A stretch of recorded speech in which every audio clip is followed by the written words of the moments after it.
Empire.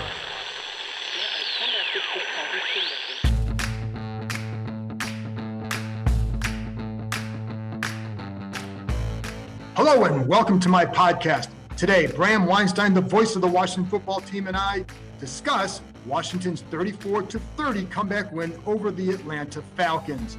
Yes, there were things that were not pretty, but there was also some terrific offense by Washington, which we will discuss. Do not have any further updates on the injuries, so look for those Monday. Follow me on Twitter, ESPN.com. That's when we'll get the injury updates on Logan Thomas, Brandon Sheriff, etc. Bram and I did not get into Dustin Hopkins' missed extra points, and nor was Ron Rivera asked about them. That will be brought up Monday during a press conference with him. One of us will ask it. There's so much else to ask about besides that, but those could have been a killer, and perhaps for past teams, those would have been. If they had lost, it'd have been a much bigger storyline after this game. It is an issue because this team just can't give away points. Few kickers are perfect on extra points for a season, but missing 2 in one game, not good at all. So Washington is now 2-2 with a lot to work on. I would always say it's a lot better to say that after a win than after a loss. Don't forget to follow Bram on Twitter at RealBramW and to read my work on ESPN.com. I'll have a story up Monday about Taylor Heineke's legs and how they bailed out Washington, which you saw. Anyway, let's get to it. So here's my conversation with the voice of the Washington football team, Bram Weinstein.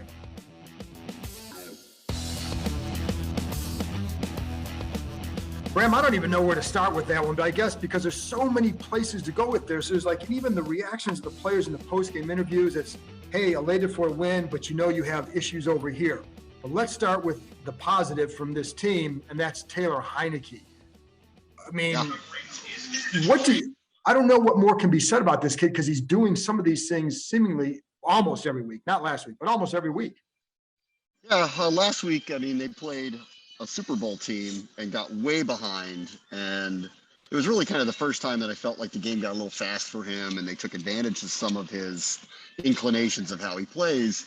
And in this case, they played, a weak-ish defense, and the guy just has such a feel for the game, and there's no way to quantify it. I don't know what to call it. He's really poised. I was sitting there getting anxious in the booth because there was 8 minutes to go, 7 minutes to go. They're down by 8.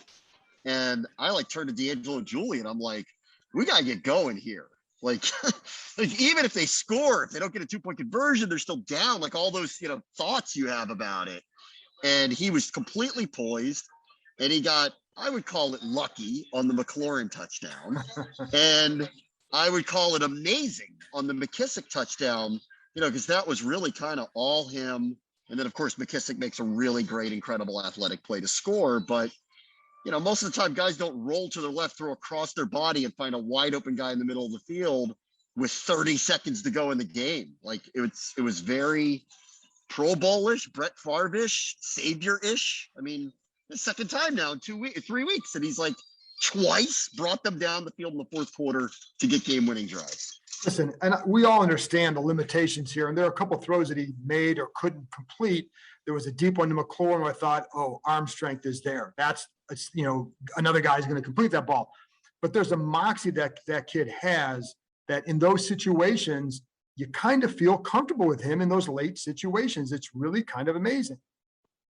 Yeah, it is. I love it. I mean, even in the first half too, the throw to Ricky Seals-Jones, this reminded me of the Giants game where he threw a dime to McKissick and then threw one to Seals-Jones that was better. The same thing happened in the first half. He threw a dime to Seals-Jones that was dropped. And on the very next play, there was a dime to McLaurin on the other side of the field, the corner of the end zone. I mean, when that guy's locked in, he is locked in. It's obviously the stage is not too big for him. And look, I don't know how you quantify it, but the guy knows how to play. He isn't scared of anything. I'm happy for him. He did it at home. He had a lot of family and friends that were there. They're waiting to see him play, I'm sure, for a very long time. I don't think Ron Rivera is going to get asked if he's benching him this week. I don't think that question is going to come up. And listen, I mean, that was a gutty effort from a lot of people. Antonio Gibson in and out of the game. Logan Thomas hurt early. Brandon Sheriff, I don't know if I haven't heard the post game. I don't know if they gave you an update on him, but no real best update. Offensive lineman out, So they had to fight through a lot of things. They did. McLaurin went out a couple times. Cam Sims got hurt. Brown got hurt. Like this is a rough game. I don't think it was one of those like I didn't see a street fight coming with the Falcons today, but that's certainly what we got. Both teams walked out of here really bruised up, and Washington fought through it. Yeah, and just so people know, Bram is at the airport, so he is doing this so we can get this up sooner. So I know people always kind of talk about certain things. It's the background noise at an airport. So listen to the conversation and not the background noise. So you're bringing you live. I apologize for being in a mask too, but I'm in an airport and I live in the Northeast, and I've decided I'll be responsible. there you go. So, but going back to with Heinicke too, and the poise that he continues to show in the situations. Think about this: like in almost every game he's played here, except for last week, he has been in a position late in the game where they need him to make plays to come back and try and win a game. Yes. I mean, yes, they did. It's also the second time in 3 weeks that inexplicably a team gave him that opportunity. The Giants did it when they had the turnover, and they basically sat on the ball and gave this guy the ball back and dared him to beat him, and he did. And then in this one, Washington's defense literally could not stop Atlanta. Every time they threw the ball downfield, it felt like it was either going to be a completion or it was going to be a pass interference. Right. And they ran the ball twice and threw a dump underneath on a 3rd and long and gave him the ball back with 2 timeouts. And I don't know, like it's as if they haven't gotten the memo on this guy, and I think that's going to change. Personally. I think they had to be more aggressive calling the game there, and I agree with that. They played to be safe on that one. You have a veteran quarterback who had been picking this team apart. How you don't put the ball, just let him go, like win the game here. And I felt like that was a coaching failure by them too. I thought the Giants did it, and I think Atlanta did it today. So I thank them for that. And then, listen, there's a lot of things. This one's weird. There were a lot of calls in this game that could have changed the score. The Chase Young call, personally, I thought was unacceptable. Honestly, I know what he did, but I don't get how they call like roughing the passer at that moment. And the McLaurin thing might have been a fumble, and the pass interference that they picked up the flag on with Ridley that didn't extend a drive. I mean, there's a lot of things that happened today too that clearly there was a lot of moments with the officiating that I think could have gone both ways too. Well, the roughing one was a bit. Listen, I know, and when Chase goes back and looks at it, he can say, I should have just wrapped him up and driven through it. Okay, that's fine. I still don't think it was roughing the passer. So no, it was a ridiculous call. It was absolutely ridiculous call, especially at that juncture where Washington was either going to get an interception or if they had reviewed it, gotten the ball at the Atlanta 45 in a 1-score game. It's ridiculous to call that.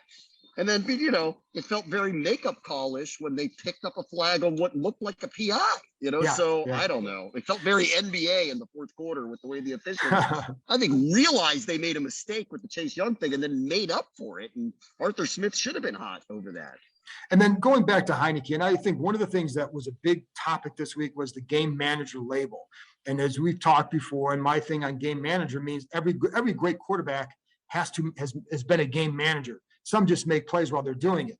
But I thought today Heinicke did manage it very well, and he didn't force. There was one he did force one in the end zone, and it should have been picked. But otherwise, I thought he made good decisions with the ball. And I think his ability to extend plays was unbelievably crucial. Bram, what's funny to me is how we've seen guys like Heinicke who extend plays or like to run or can run. They typically get sacked a lot. He doesn't. Yeah. I think it's just he's got a great feel for the game. Yeah. No, he's got a great feel for the game. Like some guys, they run around and it doesn't seem like they're very much in control of what they're doing. And he very much seems like he is. And when he ran today, his instincts were right when he ran today. Yeah. He went out of his way to protect himself. He didn't take too many unnecessary shots. And man, listen, the ball he throws in beautiful, but it is accurate. It's catchable. Very accurate. Yes. Yeah. And, I think, again, he really got away with one on that McLaurin touchdown. That was, I can't believe he threw that up like that, but still, listen, he got lucky on that one. The other ones, were really amazing athletic plays. And I think more than anything, and I don't think we're just accustomed to this around here, we've got a quarterback who at the end of the game, if you give him the ball, I'm starting to feel confident he's going to go win it. And we haven't had that feeling in a long time. No, no, not at all. And make no mistake, like when you look at the future of this franchise, you still think they're going to be aggressive for a quarterback in the offseason or probably go get one. But that kid can do that for you. And I think if he keeps showing that he can help you, he's going to keep you in games all the time. They didn't lose in Buffalo last week because of him. He didn't play well, but it wasn't the issue. So J.D. McKissick, and he's a guy that, well, first of all, let me go back. Terry McLaurin, the appreciation for him, and it's funny because it's kind of like, oh yeah, he had a big game, but look at what's going on around him. You have multiple pass catchers going out. Logan Thomas, a very good pass catcher, going out, and that kid still always produces. It's just, it's. I look forward to seeing how that guy develops if this team ever gets somebody that can be with him as a quarterback for multiple seasons in a row, where he gets to know the guy. He's a number one receiver. Anytime somebody on Fox or something like that, said something ridiculous before the season, I keep hearing their weapons are good and their number one's McLaurin, as if he isn't. He is. I mean, you have to watch, and he's just starting to develop now. He's got world-class speed. He's got incredible in-game speed. He's got great hands. He doesn't mind contact. He will go up to get the ball, he'll fight for the ball, he'll go over the middle. He's outstanding. And I think, you've gotten to know him a little bit. I've gotten to know him a little bit. Off the field, he's every bit as amazing a person as he is on the field. He's so easy to root for. It's clear why he's a team leader here. And, again, he was heroic for them today. And it was really interesting today when I finally saw Curtis Samuel get on the field. And on one side of the field, there's Humphrey, Samuel, McLaurin, and there's, at least for a little bit of time, Thomas on one side and either McKissick or Gibson. We finally got this glimpse of, they look versatile. Yeah, and if their number one receiver is going to play like this, watch out. And it's funny because, we're sitting there in the middle of the game. I'm like, yeah, this is playing out. D'Angelo, Julie, just like we thought it would. The team will be led by the offense, That's where we are now, and that's the way more reliable unit, and it's not even close. No, it's not. And we'll get to that other side in a few minutes. But with Samuel, since you brought him up, and watching him, the way that when he goes in motion, that defense has to honor it. You have to be where he is. You'd see Humphreys run the jet action. He's not going to get the same level of attention when he runs it versus Samuel. That's the difference he makes. And, I think he opens things up just by his presence, and it gives him another playmaker, but it really, just his presence opens it up. And that's why I'm curious to see how it develops moving forward with him. Yeah, I want to see how they use him. And again, I liked that they were moving him around. There were, a couple spots where he made a catch and the timing was off, and the block was not timed up right. He basically fell over his own guy, and I think it's to be expected. He hasn't played for this team ever. He hasn't played with this team. It's going to take some time. But there are these moments where I look at him and I go, okay, if we could actually protect our quarterback and have Gibson, McKissick, him, and McLaurin on the field at the same time, good luck covering that. Yeah. No, if any one of those people can turn 6-yard slants or 5-yard outs into 70-yard touchdowns, good luck. Good luck covering all that. Right. And I think, it's just the alignments they can use to free up and to, if you're on a side and you got Samuel and McLaurin, who are you going to cover deep and which one is going to go deep? You don't know because they both can. They both can run those routes. J.D. McKissick, he had the touchdown. I mean, that was not and I've always liked that guy as a player. When they signed him, I thought that was a great signing. And we've obviously talked about that, but that play was just classic footwork. And what I liked about it, he talked about how during the week, or his running backs coach, Randy Jordan, they've been on him to basically keep his feet. And because he's had some trouble slipping this season, and he kept his feet there. Yeah. And he also had a play earlier, I think it was on a third down, where he was able to spin away from the tackle, that I thought was a big play. I was going to bring it up. Yeah, no, I thought that was a very good play. Obviously, listen, the touchdown was amazing. Once he turned the corner, the way he flew, I mean, it really was amazing. He's a terrific, terrific player for them. But the one that you referenced earlier is the one that really sticks out to me. He kept the drive alive with as deft a move that a professional tactician type running back receiver makes. He turned a 6-yard gain to an 8-yard gain and extended a drive. Otherwise, they're punting from their own 30-yard line. And it's those little things that he does. It's why in week 1, when he wasn't targeted, I think everyone who follows his team was going, you can't forget about him. Come on now. And then even in the preseason, when Patterson was having all those great moments, and people were like, maybe he replaces McKissick. I was like, you No, gotta be kidding. not a chance. I was like, you gotta be kidding. You can make an argument that JD McKissick is their most versatile weapon. Now, you're out of your mind if you think they're like. Well, and also look at the blitz pickups he had today as well. Very key there. And that's another thing that's the big part of being a third down back. Yeah, he was outstanding. I'll tell you what, too, I got to hand it to Antonio Gibson today, Yeah. who he came in, he missed time during the week. He's had a shoulder thing from a couple of weeks ago. He had a shin thing. I don't even know when that happened. He played through it. He got banged around, had to go out of the game a couple times. And when he went back in, he had to pick up blitzers, and he did it. Yeah. So, this was a tough, the offense was tough. I'll put it that way. They showed a toughness and a resilience that if we can get the defense to show, we might be on to something here. Well, I also like what the line has done too. And when Wes Schweitzer comes in for Sheriff, and somebody on Twitter even said, did anybody notice a difference? Well, I didn't, because the offense is moving the ball, and I thought they did a nice job protecting him. Now, Schweitzer's he's not Brandon Sheriff, but that's why but that's an example of the line depth that they've improved over the years. That yes, there's going to be he's not the same level of player, but the drop off isn't severe where you're going to notice it. To a big degree. Allow me to differ here a little bit. All right, go ahead. I think Sheriff is an elite guard. Oh, no, that's not, of course.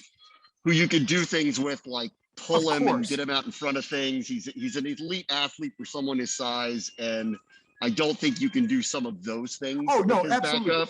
Absolutely. Yeah, I would never say that. I'd never say that. Protect? Yeah, can Schweitzer protect? For sure. Like, can you do some of the stuff where you're pulling Sheriff and he's road grading people? I don't think so. No, of course not. Of course. Yeah. And I would agree with that 1,000%. My point is, you have a guy that can be that has started games in this league who can come in. That's it. So he at least gives you a comfort level that you know that this is what he can do and this is what he offers. So he's not close to Sheriff, but he's a guy he's not putting, and we've seen guys go in there in that spot who can't play. He can at least help you with what he does. This episode is brought to you by HP Plus. In a world full of smart devices, shouldn't your printer be smart too? It is with HP Plus. These printers know when they're running low, so you always get the ink you need delivered right when you need it. Plus, you save up to 50% on ink, so you can print whatever you want, as much as you want, anytime you want. Huh, that is pretty smart. Get 6 free months of instant ink when you choose HP Plus. Conditions apply. Visit hp.com/smart for details. Let's turn to the defense, because I know you're going to have to get on a plane in a few minutes, and this is still another topic. And it's funny because in the post-game locker room, I don't know if you saw, like, Bobby McCain pretty upset about some of the questions they're getting, and like, you guys better write when they play well, and then which Ben Standing even said, like, well, you haven't played well. And so when that does happen, it will be written about, because it was written about all summer long. That's all you heard is. Yeah, they got a short memory on that one. Yes.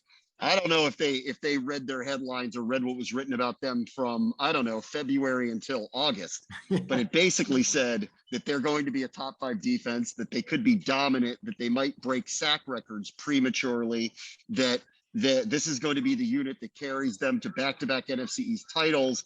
And I don't know, I saw Chase Young in 8 million different things, ESPN profiles, commercials. And listen, I'm not like, they haven't played well. So no. I hear what he's saying, but to sit there and complain about the coverage when they are dead last in a bunch of major categories, and then to say, well, you better write it when we're good. They have been writing it when they're good. Yeah. They have been overly effusive about like what the future is for this team. And frankly, like, I just know this, if Taylor Heineke has to save them week after week after week, when they play playoff teams like they did Buffalo last week, it's not going to happen, No, so it's not. The defense has got to get better. I will hold the line with, I just think there's too much talent. I just think it's going to come around. I don't know particularly what is wrong, but I cannot believe that Atlanta went whatever they did on third down, and how many of them were long third downs. Absolutely, you could not have convinced me before the game. This was the get well game. This team can't run the ball effectively. They can't protect up the middle. I thought this was going to be an overwhelming performance by the defense, and it was far from it. So, listen, I appreciate that they're mad about the coverage and it's motivating them. It is warranted right now. It is warranted. And to think that like the media has been unfair to them, I think is ridiculous, honestly. Well, and there's a couple of things. One, I think a few of us, myself included, I predicted a good game for the defense. I predicted 2 sacks for Chase Young. None of that happened. So thanks a lot. And then the other thing I tell them too, we're going to, for the podcast, there's going to be a lot more downloads if they're playing well. So, that's right. You know what I mean? Like there's a bottom line here. And I think most of the guys that have been around, and again, like even reading Ron Rivera in the post game, I think he was very happy with the win, but he understands the reality of the situation. He knows what a top level defense looks like. And this one is not even close to it. Not even tweeted out during the game. I'm not even sure what they do really well right now. You know what I think this is really, I will say that a step has been taken here, and it's a small one, but it's an important one because this franchise hasn't had it for a while. When they have played obvious playoff teams, Buffalo and the Chargers, they couldn't beat them, right? Playing this way, not playing their best. But when they played teams that are marginal or not great, like Atlanta or the Giants, they found a way. And you know what? That is different than years past. It is. It is different. They have often lost games like this. They're on the wrong side of stuff like this. They're the ones asking questions about why they didn't do this or why they didn't do that, or why their quarterback didn't get it done, or why they gave this team too much time. And in the end, like, I think that is an important step to note, that when they're not playing nearly at what we think is their capability, they're still 2-2. Right. And I know you sit there and go, well, it's the Giants in Atlanta. Those are NFL teams. And the last time I checked, Daniel Jones threw for 400 yards in the Dome today and the Giants won. Right. Okay. So, like anyone who wants to pretend that NFL wins are easy, do not know this sport, frankly. They don't. Right. That the margin for error between the good teams, the bad teams is slim to none. And the great teams aren't even that much better than everybody else. So I never take any of these things for granted. I see what they go through to do this. I recognize that, the backups on the other team can be often just as good as the backups on your team. And it's the margin is so slim and razor's edge close. And they won today on the road in a game where their defense didn't play very well. That is a small step forward. It's an organization that's learning how to win, even when the supposedly dependable parts of their team are not dependable at all. Right. And I would agree with all that. And I think that's where for him, it's like, hey, he's coming into the press room like, hey, we just won. Why are all these questions? Yeah. Most of them are not very good for him, because I think, long term, that kind of effort cannot sustain a winning or situation. And I think that's where, and it's also, the hard part is, if you look at like those third downs, I saw him play press man in 3rd and long. So it was no soft zone. They gave it up. I see him play zone. They give it up. They play a cover 3, and Bobby McCain bites on something, the dig over the middle. He's got to stay deep, and Patterson's wide open for a touchdown. Those things keep happening. I think that's confounding the coaches, and it's, certainly the fans and everybody else. And so that's where, I think the team too, they should appreciate the high expectations that the fan base has of them. That we are educated. We know what good football looks like. It's been a long time since we've had a consistent version of it, but we know what it looks like. We know it has to happen to win. We know that's not good enough. And I would think that they would understand and be appreciative of, we do know what we're talking about here. Right?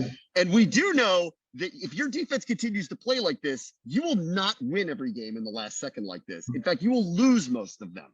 Correct. So, and I'm with McCain. If things turn, things will be written differently. And I would just say that to him. They already have been.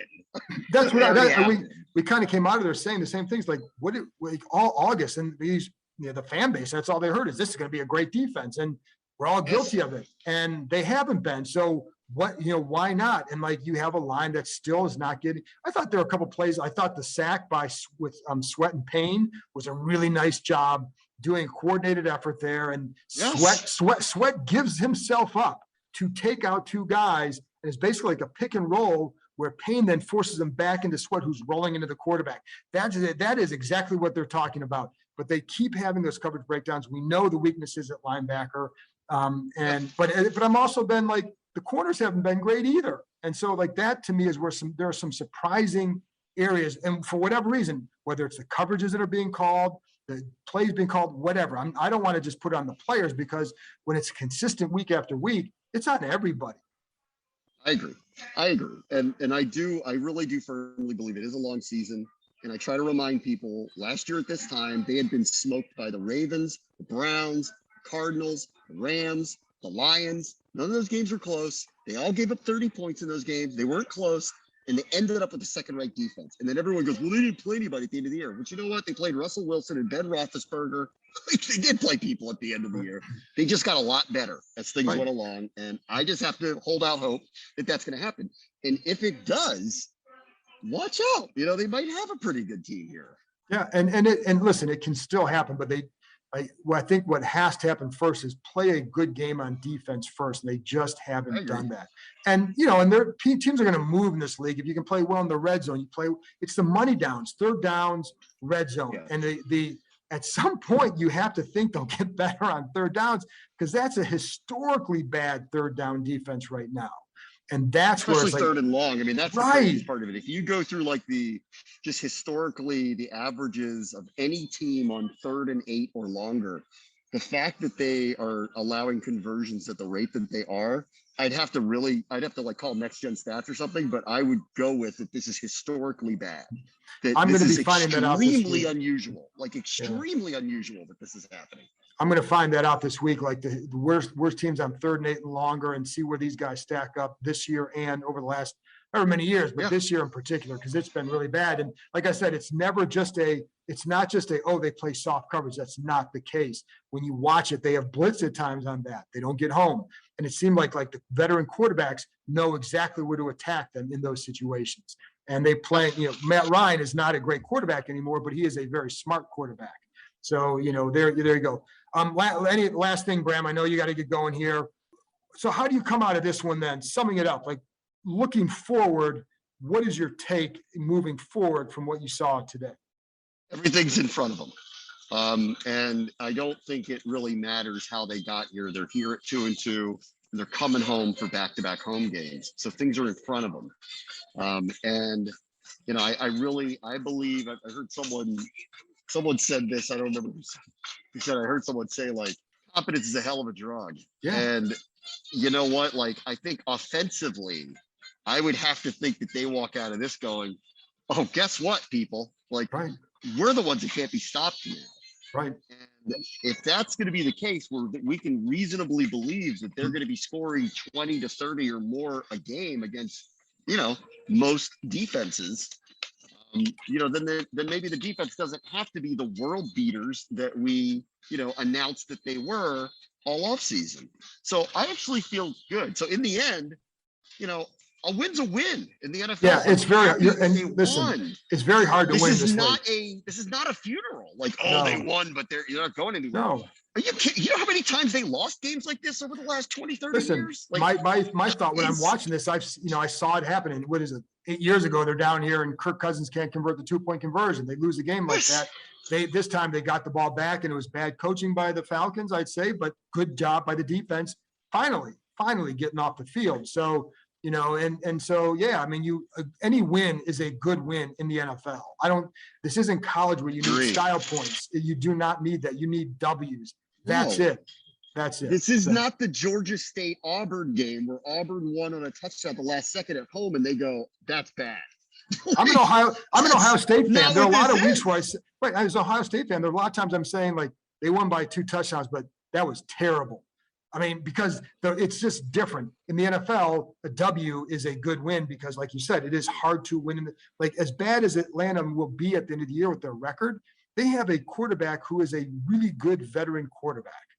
You know what I mean? They have a quarterback who is going to be number 8 all time in passing by the end of the year. Calvin Ridley is Kyle Pitts is a good player. So it's not like they don't have talent. They're just not as deep. They're not as good. But to come back and win in that situation, I think what it also does with Heineke, it does like those players have confidence in him and a belief in him. So I think the mantra for them is just keep the game close and give this kid a shot in the end. They are beyond slow starters. Like quit deferring on the toss. I mean, the opposing team has scored on every opening drive. Today ended up in just the field goal, but every other game was a touchdown. So they are down 7 to 10 points in every single game without fail. I'd love to hear an explanation as to why it takes them so long to ramp up and get going. Well, I also consider stop deferring perhaps, but it almost worked out today. It almost worked out today because they had the drive at the end of the half. The defense stops them. Maybe you get another shot, but you get the ball back with some momentum, and the defense gave it up. So like it actually almost worked today, but part of me just says, this kid's playing well. If he's playing well and you feel good, maybe get a shot to get ahead for a change. So anyway, I don't know. We'll see. Anyway, Bram, have a good flight. Thanks for coming on, and we'll talk to you next week. All right, see you. That's it for this episode. I'll be back with another one Wednesday. Talk to you next time.